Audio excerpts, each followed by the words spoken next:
ArchiCAD. Okay, so we'll jump into ArchiCAD and we'll export a model, import it into View, and change its textures. Alright? So, create a new project, yeah. Oh, actually, I must have some file already. What did we do last time? I think I've got a few more files. well, actually, I'll just whip something out real fast, right? So we'll talk a little bit about workflow as well and how you can, well, there's some good things and some not so great things. Okay, so let's say we've got a little house. Oh, give me a polywall. Something like that, right? Actually, I must have something in here. Open, what do we got? Floor, little house 3. Building. What building? No. Oh, that was my city.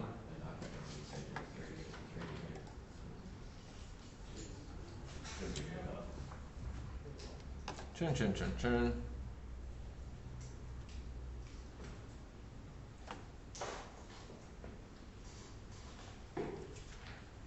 Okay, now whatever you want to take into 3D, right? So,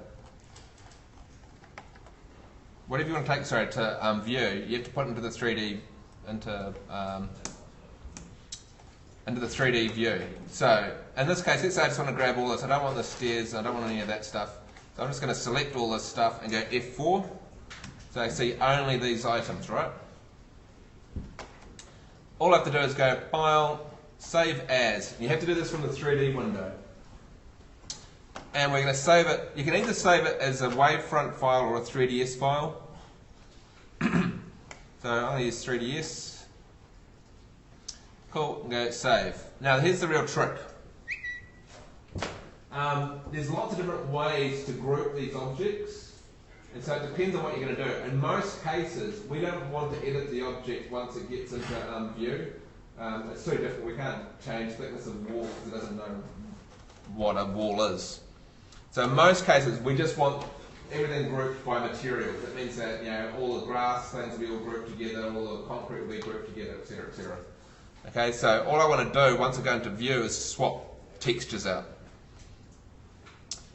The units in View are meters, so we want to set that to 1,000 millimeters equals 1 meter. And go, you don't have to write this, I quite often do. Switch those on. Hit OK. Alright, now I'm going to pop back into View and just go File, Import Object. I don't know where I put that. It was on the desktop. Should really make a note of where you save these things. Blah, 3ds, there it is. Go and go Open. Alright, and it'll actually place it in the same relative location. Okay, so this here is our origin in View.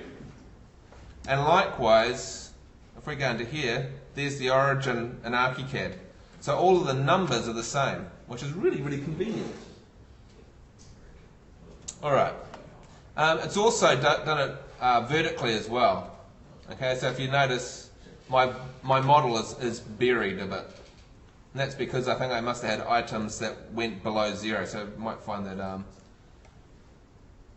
it's all looking pretty cool. But I have got a few items that are semi-underground. Now, rather than lifting the model up, it's better to push the ground down. So we can actually grab the ground and move it down. Cool? And the reason is that if I want to change this model, so I decide there's a couple of windows I want to remove. I can go back to ArchiCAD, remove the windows, update the 3ds model. It feeds into here, it doesn't move. Or if I wanted to add something else, so if I decide, actually, I really want a big concrete plane underneath this entire thing, it means that if I haven't moved it in View, all of the items in here will line up perfectly. So if I decide, right, I need a great big slab, yeah, base will be at minus 1000, top surface is going to be at 0, and it's going to be made up of aged brick. I don't know why. Cool. Let's see what that looks like. Yep, that's what I want.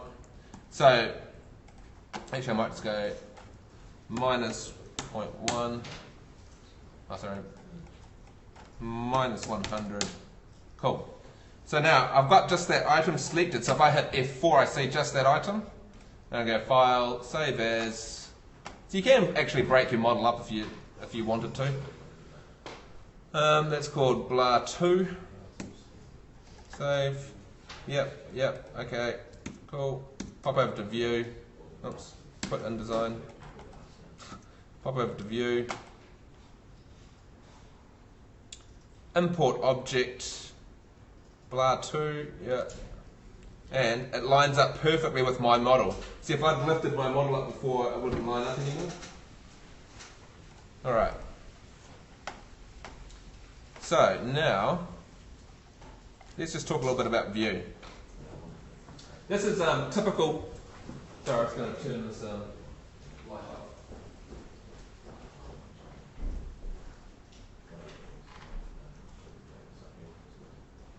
This is a typical layout for a 3D modeling software package.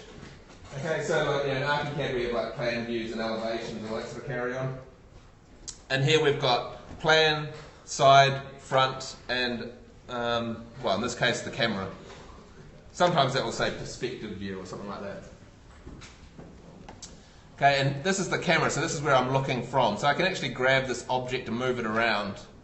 Okay, so if I want to get into that courtyard, I can actually just do it by moving my camera into the right spot.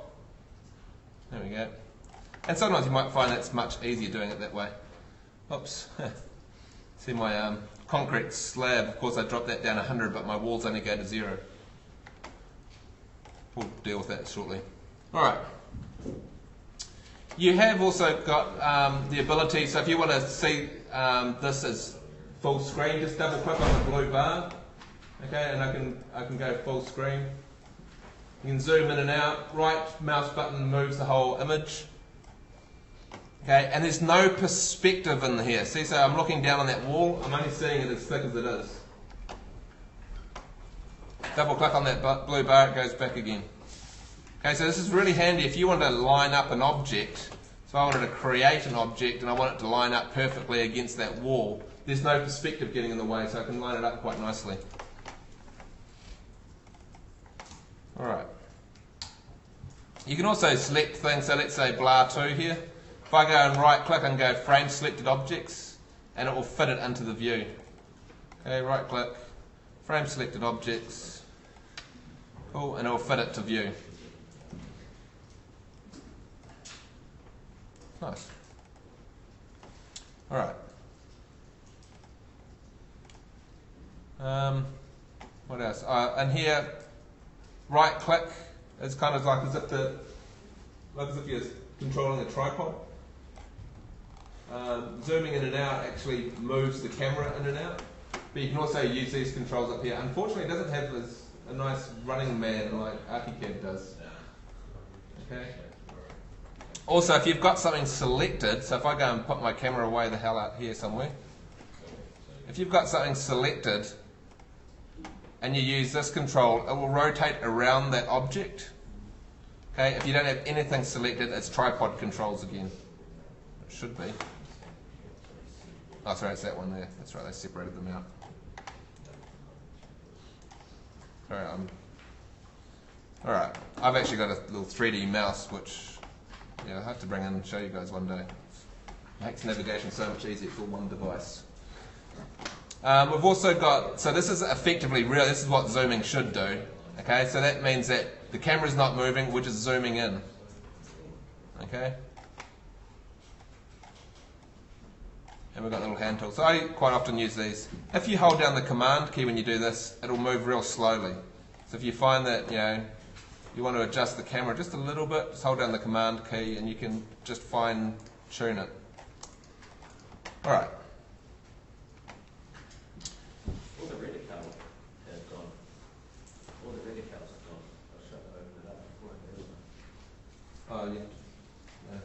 You just have to launch it on the machines. It should be on there. Alright. So, as you've probably noticed already, this here is kind of, I don't know if you'd call it layers or not. These are objects that are on a layer. So you can actually have multiple layers in here. It's kind of convenient. You'll probably find that most people don't use it. They are quite convenient because I can go and, for example, put all my objects onto layer 2 and then I can hide or lock layer 2. Okay? So I can say, right, lock it. That means I can't accidentally move these things, which is very good. You'll notice it kind of greys it out on my version, I think. That's a new feature. Alright. The other thing we can do, of course, is have a look at all the different materials. So all of these materials have come in from the objects in our scene. So here we can see is LS grass green, which should be the grass over here. Should be. And we can double click on it. Alright, and you can actually see this is pretty much a direct copy of the settings inside ArchiCAD. So you can see here's the image. In fact, do we really want to have a look at this? Why not? If I right click on and go edit function, this is actually what's happening in the background. So here's our projected image, and it's being basically cast down over our object in world space, is it? Oh no, it's an object space, which means it'll be stretched. So it'll look pretty ugly. Alright, but what we can do is just go, now let's go to my little library over here, the little open folder, and I've got all sorts of things, including ecosystems. However, I don't want to look at ecosystems quite yet. Let's go to landscapes. Oh, and here's a grass texture. Nice. And hit OK. So now I should find that if I go and have a look down here,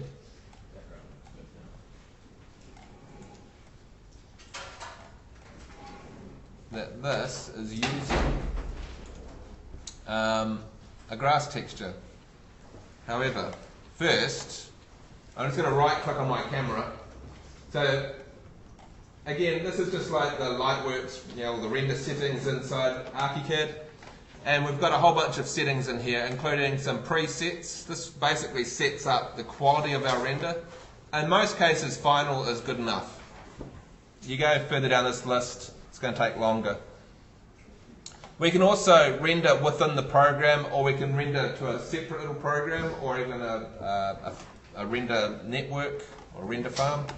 We're going to use the internal renderer though, and we're going to render to the screen. So normally it will just render inside this little window. I want to render to a separate window, and I want it to be that big. Okay? That's what I want to talk about in there at the moment. And hit render. Alright, so it's using the default textures that came in with the model, plus here's my new grass texture that I've dropped on there. Alright. So that's all good. So that's just a normal material. Let's just close that window and have another look at this. Is that the same material? I think so. No? Did I hit cancel before? I don't know what I did now. Oh, I did. I must have hit cancel instead of OK. OK. OK. There we go. So that was the default texture. Now we've got our new texture, which looks like that. Now that texture is probably designed for scenes off in the distance, but it's procedural, which means that there's no pixels involved, which is very nice. Okay, so here's before and after. Okay.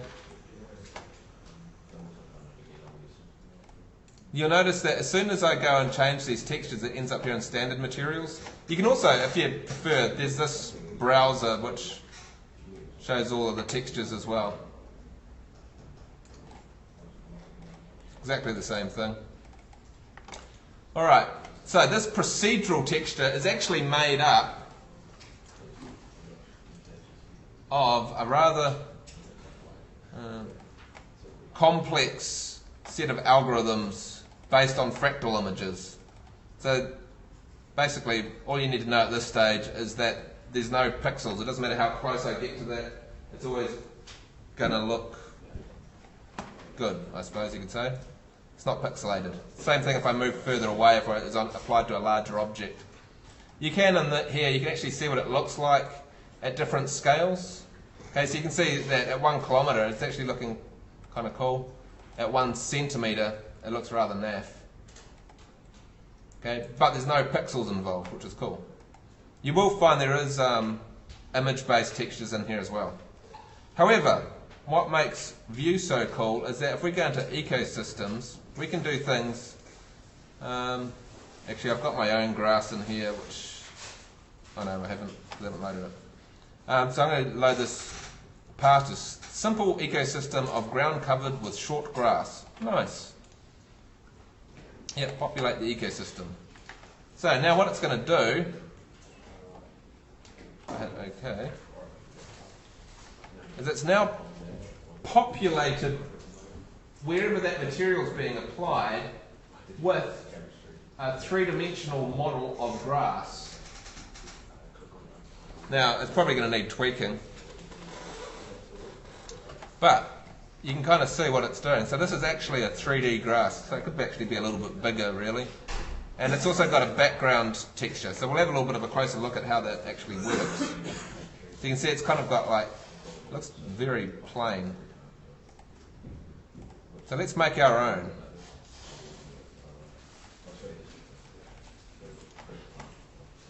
Okay. So what this is actually doing is it's made up of two textures. It's made up of our ecosystem, which is placing objects, basically, in this case, patch of grass, onto our surface, and it's also got an image-based texture, is it? No, it's not. It's another fractal image to be the grass underneath. So that's kind of cool, but yeah, we've got a couple of little overrides we can do. So maybe we want to make this a bit darker.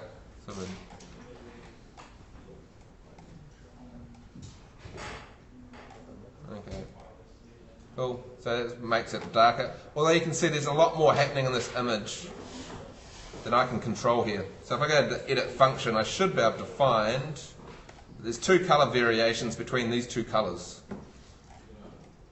Okay, so I could change it there, or say I don't know too much about materials. I just want to replace this background image. So see that grass there, I can actually go into here and say, actually, let's have a little look in here, because I think under landscapes, this grass, which looks very, very similar, might be a better background image. Or maybe this one. Yeah, let's go to this one. So this is a bitmap one, so this is actually image based, but that's cool. So now what it's going to do is it's going to place this texture underneath my ecosystem, which is made up of pieces of grass. Now, I actually also have one in here, so I'm just going to change the scale. 0.25, 0.5, so it just makes my grass bigger. And I'm going to increase the density. Oh, it's already at 100%. Oh. Let's just go with that anyway. In fact, I think I might. That's patch of grass. Oh no, we'll come back to that. Yeah, I've actually ended up with less, but the bigger. Anyway, let's have a look at that.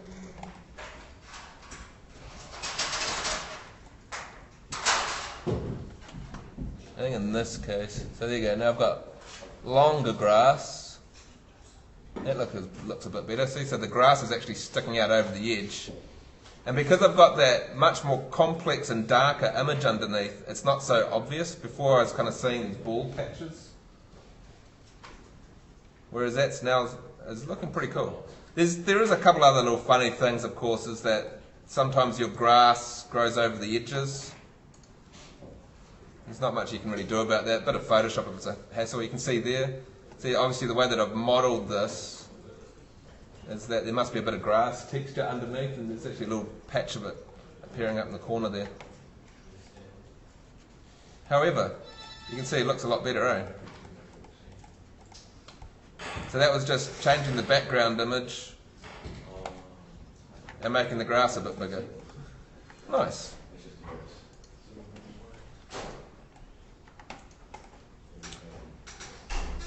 Alright, so that's generally the basics of bringing in a model and texturing it.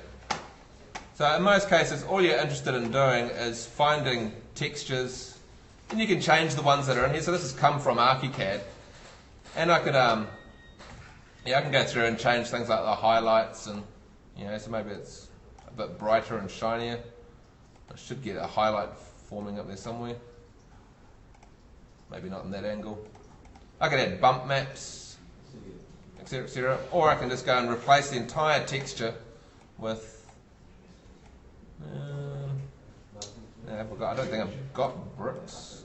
I've got tiles. Let's go with tiles. Cool. And you can see up here what it's going to look like. I want to change this. Now, I was talking about this briefly. These different mapping modes, in fact, I might just do this off to the side. What they do is, an object has its own texture space, if you like. So I'm just going to go up here and create a little cube. Oops. Oops. Cool. And you can drop things in here as well. Shift D and it will drop it. Very convenient. What's even cooler, check this out. If we go and create another box, right, and let's say this box is really long. Okay. Now, if I dropped that, what would happen?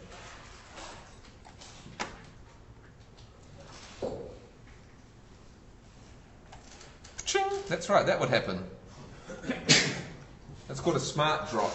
So it actually drops an object like an object would normally be dropped. Sometimes it buries it a little bit and you might have to tweak it a bit, but you can see, pretty cool. And so, and you can grab lots of objects and smart drop them, or if you just go Shift D though, oopsies. If you go Shift D, it is just going to drop it down like ArchiCAD drops things. Well, ArchiCAD doesn't really drop things, but how the gravity tool works. But smart drop, very, very convenient. So you can imagine if you grabbed your car, you just lift it up above your terrain, you go smart drop, and it'll drop and it'll land on the terrain with all four wheels. Well, at least 3 wheels at least on the ground anyway. Alright. So, I'm just going to apply the same texture to both these objects. And in fact, I'm going to do that tile again, right?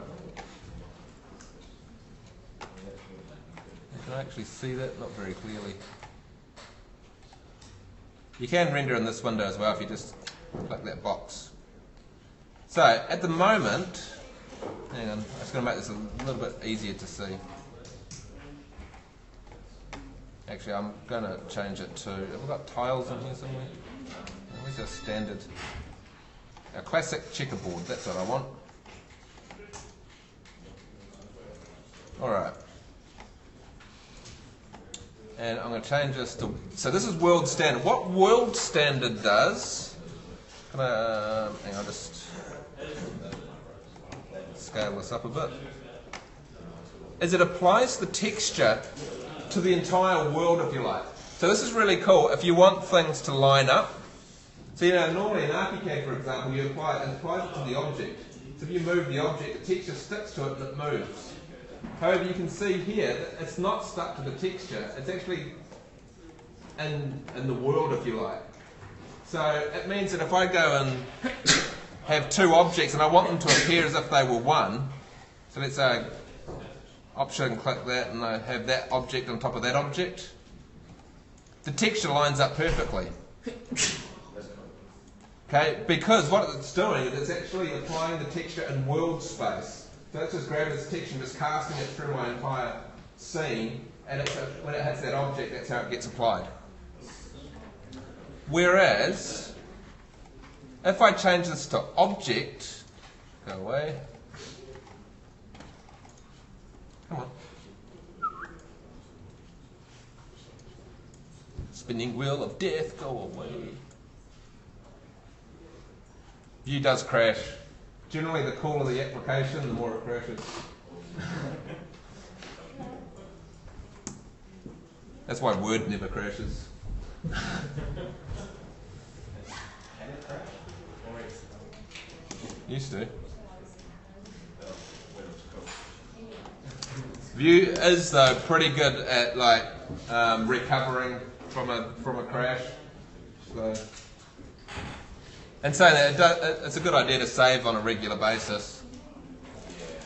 But you'll see that if I go, okay, would you like to load the rest? Yes, please. Did it crash? Yeah. No. Okay, so I've got some of it. I just haven't got. I didn't lose much. But anyway. So what I've done, I option drag that up. Okay, I could go Shift D and drop it. Beautiful. Because it's at the same angle, I don't have to do a smart drop.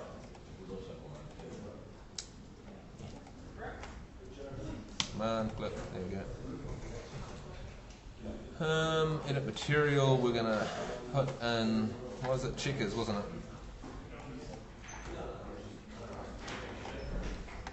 Okay, and I scaled this up to 2 by 2 by 2. Cool. So, we did world standard. The other one is, now we've got object standard and object cylindrical, object spherical, and object parametric. So, let's go to object standard, and I don't know if we get a huge amount of difference. Because what it's doing, same sort of thing, but on an object level. So you can see the way that it's mapping now is orientated to these objects. So each texture is orientated to the object.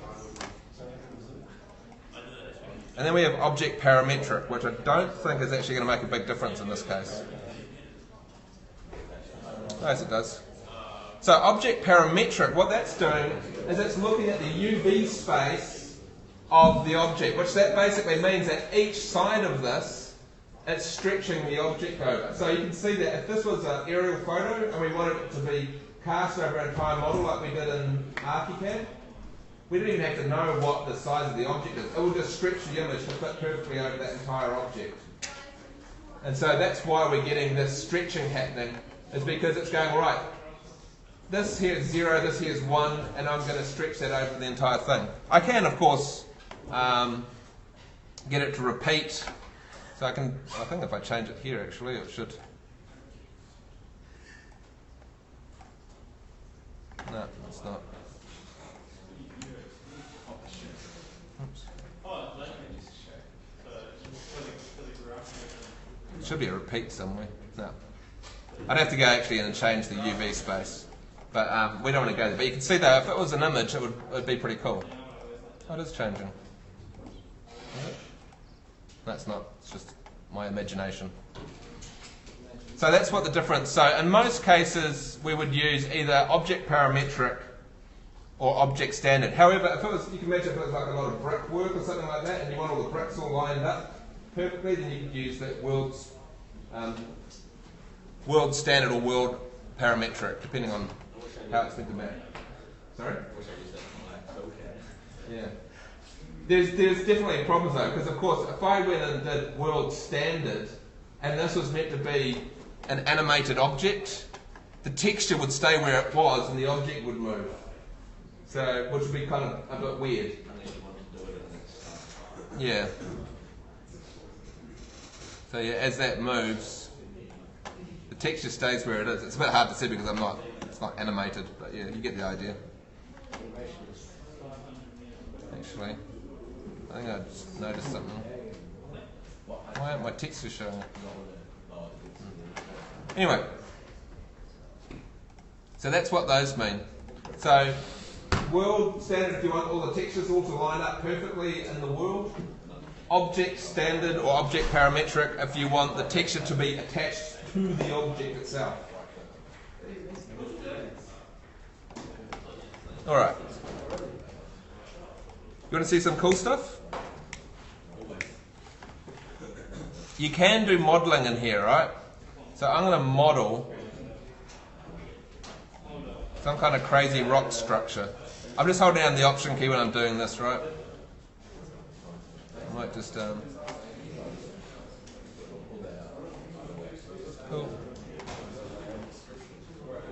So I want to make a crazy stack of rocks. Let's just stretch that out that way a bit. That's going to go that way. That's going to move that way a little bit for some reason. Alright. So this is going to be my crazy stack of rocks. All I do is select the whole lot and go Object, Create Hyperblob, and replace with default hypertexture. Plop! Check it out.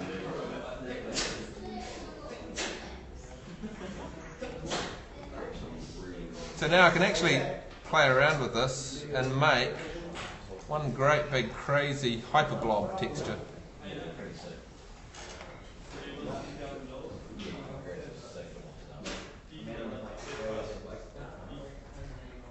So hyperblobs are actually using a fractal image to control the shape of it. So it's like it has to stay within the boxes. But it's actually a fractal image that's controlling the shape of it. And you can play around with this immensely. Actually, before I do that, you can also, let's say we've got, this is all looking kind of cool, but let's just grab this one.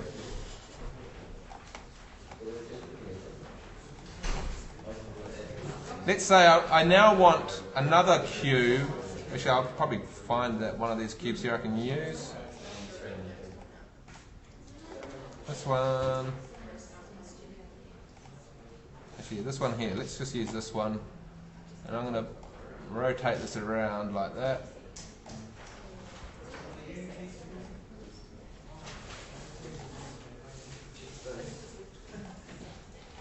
Cool.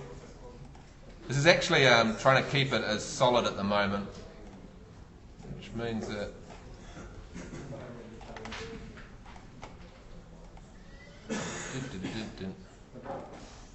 I can actually make this one subtractive, and so it will actually subtract from my entire structure. I'm going to make this one here a little bit, have a bit more of an influence. Where is it? This one here. So I can say envelope distance, cool, and it's going to have a lot more effect on it.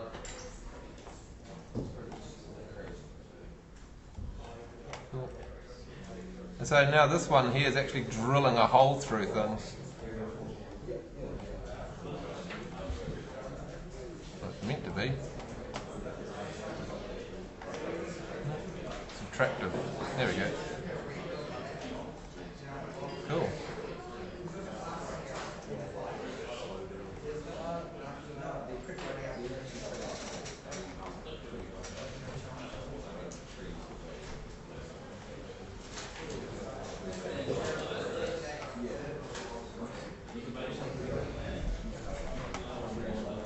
So you can make really cool rock structures. Alright.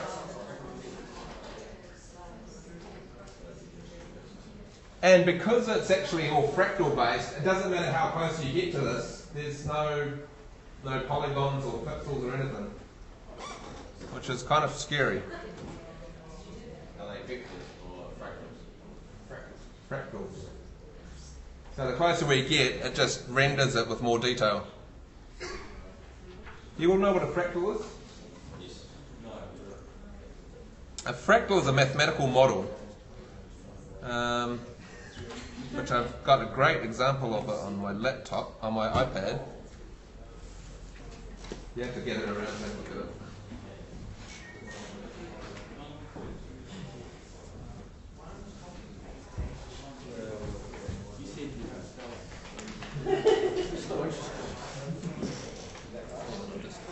Pause the video. This is going to be a bit boring. Anything about it, eventually the computer's going to fall over. The number's just thousands. Yeah, I usually find in View I can get up to about 4,500, 5,000 pixels wide. Yeah, about 4,000 pixels. But after that, it just, yeah. starts to fall apart. Anyway, so there you can see there's our rendered rock stack. Yeah, and so for example, let's go and zoom in on it. Unpaused. It is unpaused.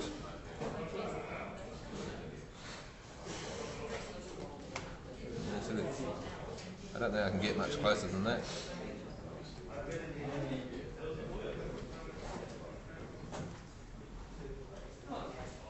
So this is basically what Vue does to your entire scene. Everything is a fractal in some way.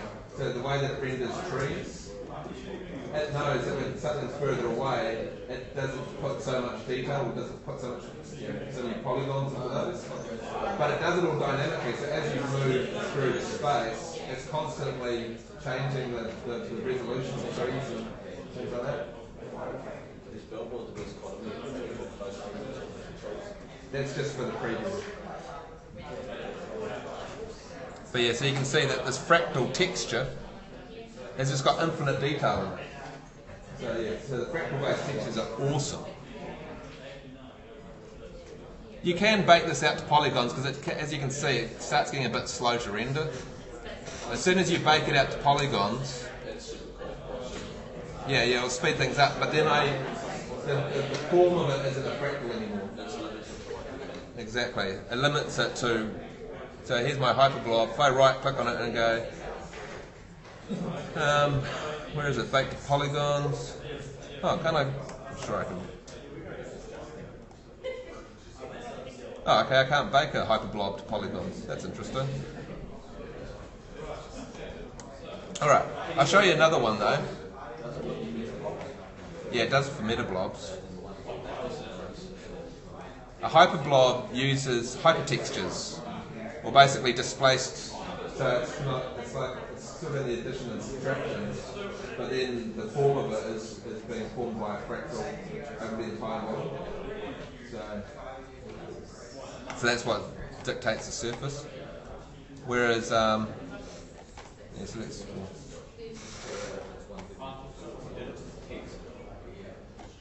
If I go frame selected objects, when I create new objects, it should appear in the center. So you can make blobby buildings and things.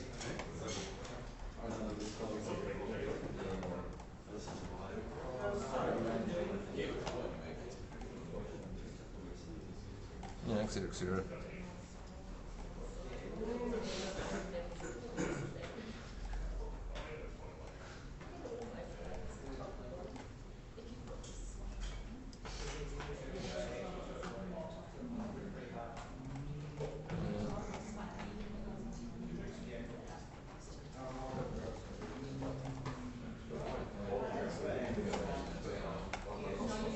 Grab the whole lot. I'm going to go make hyperblob. Oh, sorry, metablob, aren't we up to now? And so a metablob is essentially a whole bunch of. It's kind of like doing a Boolean operation or a solid element operation, like the join. Where's my camera?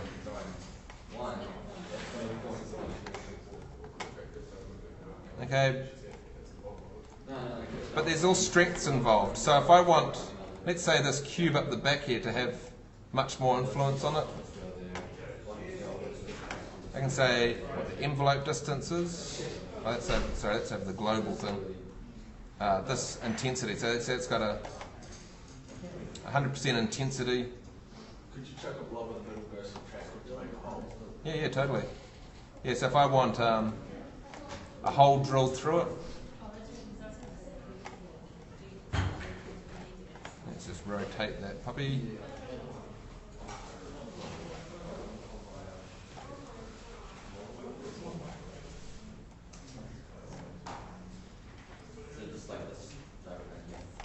Cool. All I do is drop it into this group. It's going to let me. And then go double click on it and say you are subtractive. Cool. I should.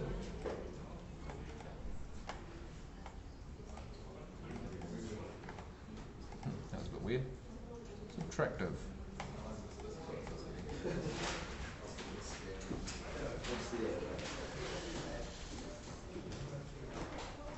weird. Should be subtractive.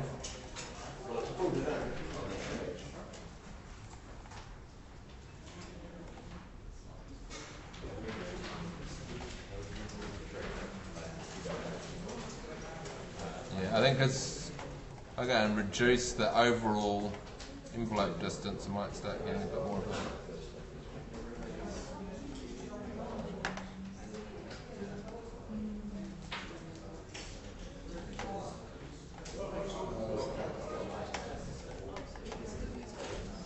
I'm actually getting, what's happening here is that it's simplifying the view in my 3D view. I should be able to get a little bit of a hole. Oops. That's a bit weird looking, isn't it? And again, it's not subtractive. Subtractive. There it goes. That's weird though, because now look, there seems to be a little bug. See, because there it's showing it as additive, and there it's showing it as subtractive.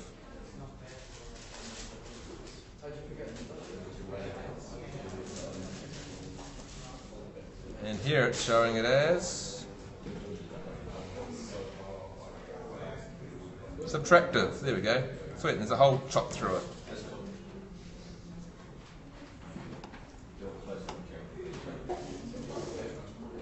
There is just standard booleans as well,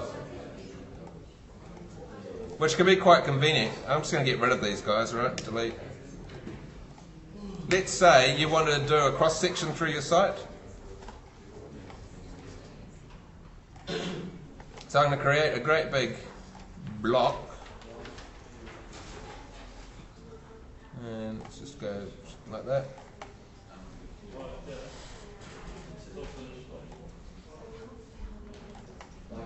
Cool. I'm going to select that. Actually, it's I'm just going to group these guys together because they are. Yeah. It should be a group anyway. I'm going to grab that, and I'm going to go object, make Boolean object, difference. Now, if I just position my camera,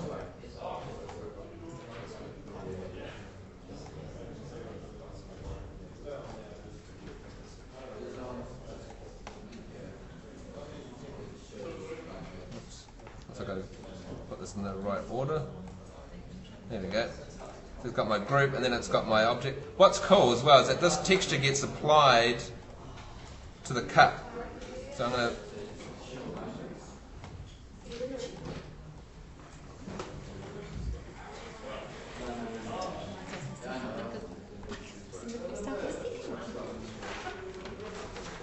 nobody wanted to do InDesign. Cool, so there you can see that I'm slicing my model apart inside View. What's cool is that that can be animated as well. So I can just slide that block around and I can animate my cross section.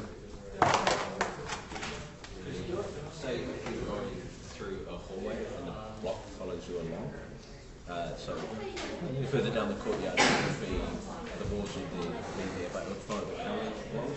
So it's kind of a cross section as you go through. That'd be quite good. Cool. So yeah, you can do cross sections in here as well.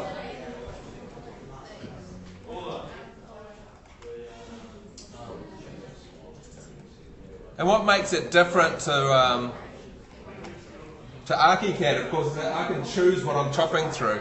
So if I move this object outside of that group, it's chopping through my building, but not the slab that underneath it.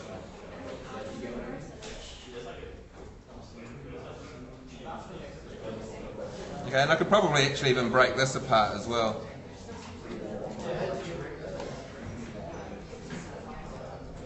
Because I've grouped it by materials though, it's not going to be very logical.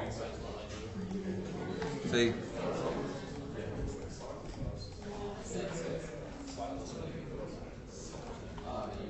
So if I decided actually I don't want the handrails, so this is where you've got to decide how you group it in the first place. If I grab that out of there, it's going to cut through everything but not the handrails. or anything made of wood actually.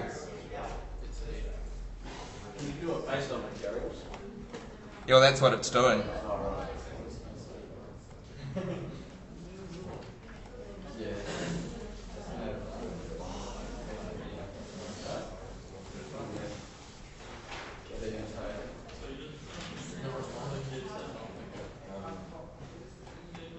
But yeah, if I'd grouped it together as layers, then I'd have to separate stairs from other things.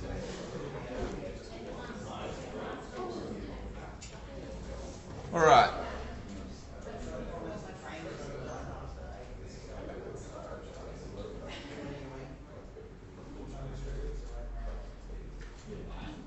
It's a little bit odd, but you get the idea. And of course, if I just go and put things back where they were, or chop through them instead.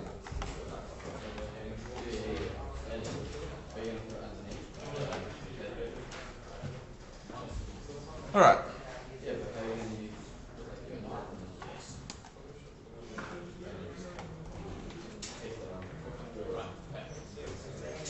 And finally, I'll just show you the atmospheres.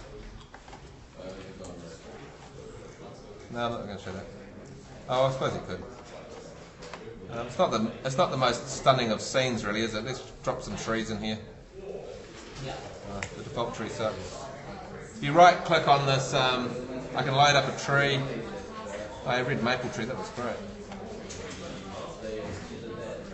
Cool. Looks a bit big. I can set it up with real-world sizes.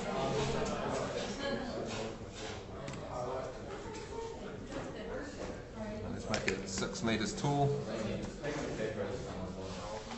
Cool. And then I'm going to go drop. Oops, no, lift it up. Drop. No, it's because that big cube's in there, isn't it?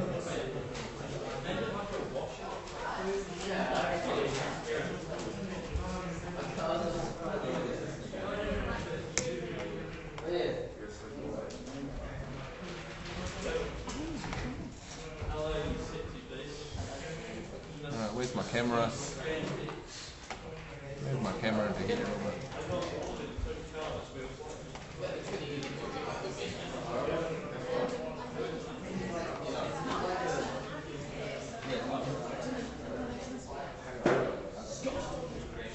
Alright, so here's my scene.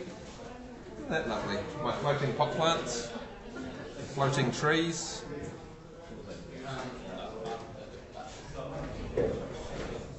Now, unfortunately, you don't have the kind of control you do for like the time and day. Well, you do, but it's not as logical. You've got azimuth and pitch, which you can actually read directly from ArchiCAD if you want to. Cool, so I can...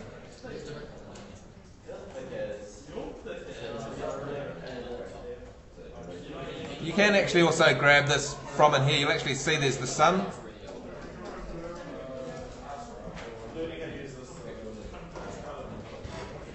Okay.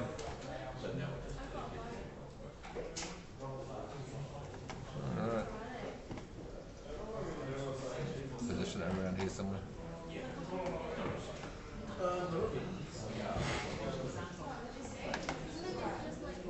Alright.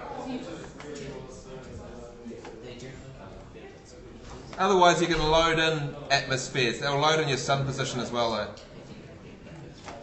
And all I'll tell you is that spectral ones look awesome. Some of these look really terrible. God rays look awesome, but they take forever to render.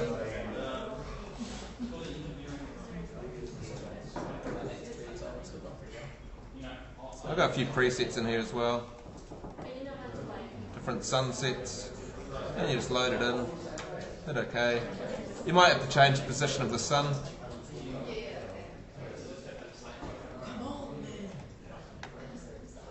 So in this case I might just move it over to about here somewhere.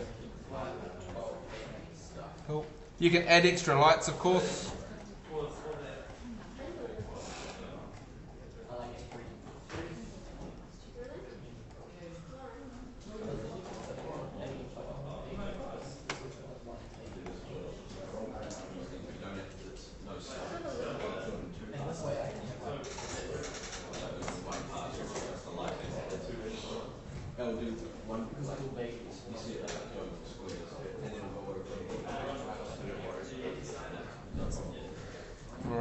See, that texture there looks terrible, doesn't it? I don't know what that one is.